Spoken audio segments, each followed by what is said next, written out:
Access 2013 propose des requêtes qui analysent automatiquement vos tables. Vous pourrez ainsi détecter les mauvais formats, un format de texte appliqué sur un nombre par exemple. Vous pourrez aussi scinder une table en deux si vous vous apercevez que certaines données se répètent et pourraient être regroupées. En effet, si vous avez des, euh, des données dans un champ qui réapparaissent plusieurs fois, cela peut s'avérer intéressant de les dissocier et de les mettre dans une table indépendante. Vous allez voir comment cela fonctionne. Donc ici, je vais tout d'abord analyser les performances de mes différentes tables pour vérifier qu'il y a les bons formats à chaque fois. Donc je me rends à l'intérieur de outils de base de données, puis je choisis ici analyse des performances. Ici, vous pouvez choisir les différentes tables, requêtes, formulaires qui sont concernées. Je vais choisir uniquement mes différentes tables. Donc je clique ici pour cocher les différents éléments.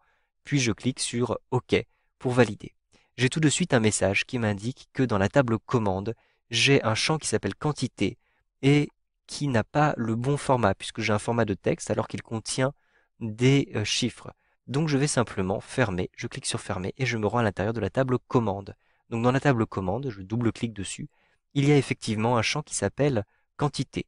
Je clique à cet endroit-ci pour le sélectionner, ce champ quantité, et je me rends à l'intérieur de l'onglet champ. Effectivement, vous le voyez, la mise en forme à cet endroit-ci est un format de texte court. Donc avec un clic sur la petite flèche, je vais choisir un format numérique, tout simplement.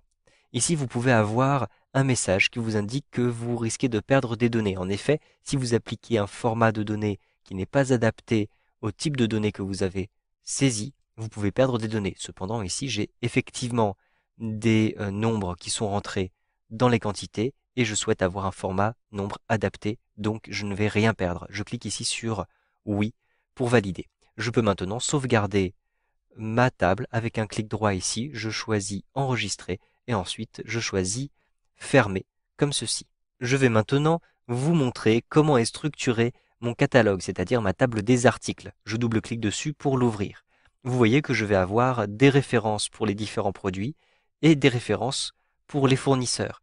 À chaque fois que je vais avoir une référence fournisseur, je vais avoir le nom du fournisseur juste en face. Et juste derrière, donc ici, je clique sur la petite flèche de la barre de défilement pour voir les dernières colonnes, je vais avoir le nom du fournisseur et la catégorie.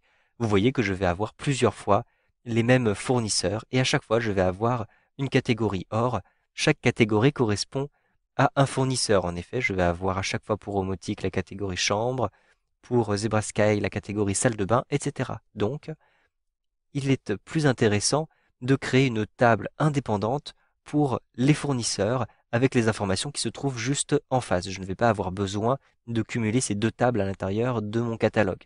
Donc, je vais ici récupérer toutes ces informations pour créer une nouvelle table. Je clique à l'intérieur de Outils de base de données pour retrouver ici Analyser la table. Je vais fermer cette table, il vaut mieux fermer la table avant de l'analyser pour pouvoir la modifier par la suite. Donc je clique ici sur Fermer. Puis je choisis ici Analyser la table. Je vais ici lire les différentes informations. Donc il s'agit des éléments que je viens de vous expliquer. Donc je clique ici sur Suivant une fois et deux fois et je sélectionne la table qui m'intéresse. Il s'agit de la table Article. Puis je clique ici sur Suivant. Vous pouvez laisser l'assistant décider des champs qui seront séparés. Je vais décider moi-même, donc je coche cette case-ci, puis je clique sur Suivant. J'ai ici ma table des articles qui est représentée, vous le voyez, je vais l'agrandir pour que vous puissiez voir les différents champs, et j'ai ici notamment le champ fournisseur et le champ catégorie que je souhaite dissocier. Donc je vais simplement déplacer les fournisseurs à l'extérieur comme ceci, et je vais renommer cette table, donc par exemple je vais l'appeler fournisseur tout simplement. Ensuite je clique sur OK. J'ai maintenant, vous le voyez, une deuxième table qui s'appelle fournisseur, avec un numéro unique pour chaque fournisseur, et ici le nom du fournisseur. Je souhaite aussi avoir la catégorie à l'intérieur de cette table-ci, donc je déplace la catégorie dans la table. Puis, je vérifie qu'il y a bien ici, vous le voyez, une clé primaire. Vous pouvez choisir un champ et vous pouvez décider qu'il s'agit d'une clé primaire en cliquant sur la petite clé qui se trouve ici. De toutes les façons, il faut que vous ayez une clé primaire, c'est-à-dire un identifiant unique pour chacun des éléments. Ils seront attribués automatiquement comme ceci. Je clique sur Suivant. Vous pouvez avoir des petites fautes d'orthographe à l'intérieur de votre table. Et ici, par exemple, j'ai oublié de mettre un tiret entre Home et Facilité. Donc je vais cliquer sur la petite liste ici et je vais choisir le bon nom de fournisseur pour le remplacer ici. Puis de même pour projet service, en réalité il est au singulier, donc je vais sélectionner le bon nom de fournisseur. Puis je clique sur suivant et on me propose de créer la requête. Je clique sur terminer. Immédiatement, je vais avoir la requête qui est ouverte ainsi qu'une petite page d'aide qui vous permettra de normaliser les données à l'intérieur de ces nouvelles requêtes. Je ne vais pas utiliser l'aide, donc je clique sur la petite croix comme ceci. Maintenant, vous le voyez, j'ai une table qui s'appelle article, c'est une nouvelle table. Et si je navigue à l'intérieur de cette table article, je vais avoir en plus des références qui apparaissent à cet endroit-ci. Je n'ai plus besoin de ces différentes colonnes fournisseurs et catégories. Je peux les sélectionner et les supprimer.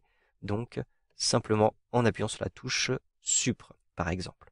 Je peux aussi découvrir une nouvelle table qui s'appelle fournisseur. Je double-clique dessus pour l'ouvrir.